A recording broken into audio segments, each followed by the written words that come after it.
ये पृथ्वी पर सबसे खतरनाक समुद्री क्षेत्र है। 3 विश्वविद्यालय के छात्र अभी यहाँ नाव से आए हैं और वे भयभीत होकर देखते हैं कि असंख्य शार्क उन्हें चारों ओर से घेर रहे हैं। लिंगरिंग कोम्बो का दृश्य देखकर सभी लोग डर के मारे तुरंत चप्पू लेकर पागलों की तरह चलाने लगे। कौन जानता था कि अगले ही सेकंड आसपास के शार्क के पंख और भी ऊंचे और अधिक व्यापक हो गए और पल भर में ही बचाव नौका को घेरे में ले लिया। उधर वे ये समझ पाते कि क्या हो रहा है, तभी समुद्र के केंद्र में अचानक एक जानलेवा जीव दिखाई दिया और सारा समुद्र का पानी उसमें गिरने लगा। तब उन्होंने आखिरकार इस राक्षस को पहचान लिया। ये जादुई सागर का रक्षक उत्तरी सागर का विशालकाय कालिप्सो था।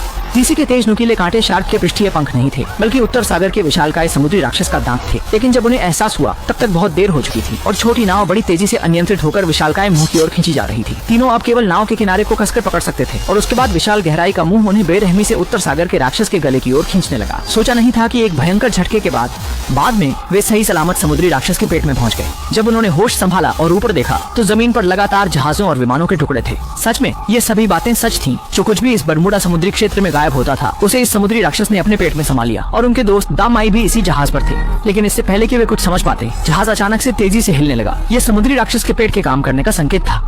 गहरी और बेहद तेज आरी जैसी धारें यहाँ की सारी चीजों को पूरी तरह पीस रही थीं।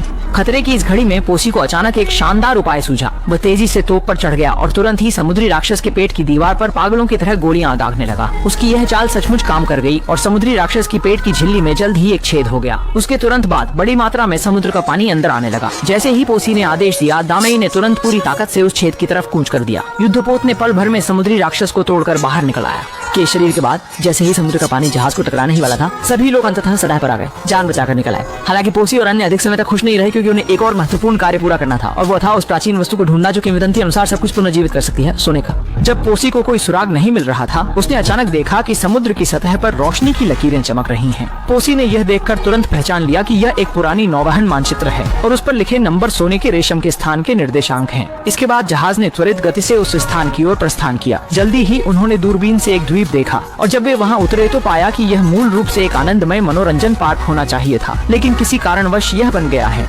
एक खंडहर बन चुका था और जमीन पर अभी भी अर्ध राक्षसों की हड्डियां बिखरी पड़ी थीं। जैसे ही वे एक गुफा के भीतर गए, कुछ बक्से अचानक उनके सामने गिरकर टूट गए, जिससे बोसी और उसके साथी फौरन छुपने को मजबूर हो गए। इसी समय उन्होंने अचानक एक आंखों वाले दानव को दबाव डालते देखा।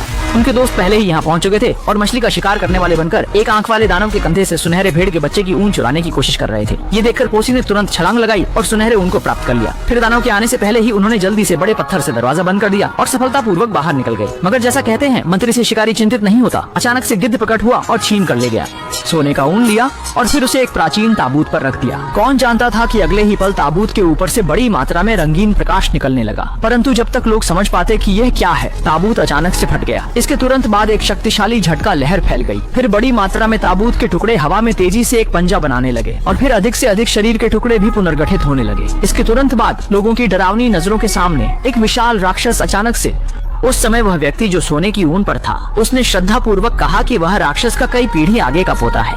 मगर राक्षस ने अचानक पंजा बढ़ाया और उस व्यक्ति को पकड़कर बिना संकोच के अपने मुंह में डाल लिया। अपनी शक्ति को पुनः प्राप्त करने के लिए उसे और की आवश्यकता थी, इसलिए वह जल्दी से भीड़ की ओर बढ़ा और एक और व्यक्ति को पकड़कर निगल लिया।